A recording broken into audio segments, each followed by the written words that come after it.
പഞ്ചതന്ത്രം കഥ പറയാൻ വന്ന പഞ്ചവൻ കാട്ടിലെ കിളിമകളെ, പഞ്ചവാടിയിലെ സീതപ്പെണ്ണിനെ മഞ്ചലിലാട്ടി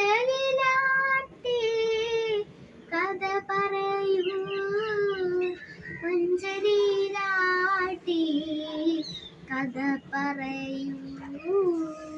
കഥ പറയാൻ വന്ന കിളിമകൾ സീതൻ നാഥന്റെ നാമം ജപിച്ചു നിന്നു.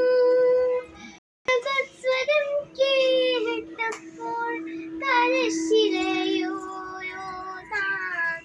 ശാപമോക്ഷത്തിൻ കഥ പറയൂ. പഞ്ചതന്ത്രം കഥ പറയാൻ വന്ന പഞ്ചവൻ കാട്ടിലെ കിളിമകളെ,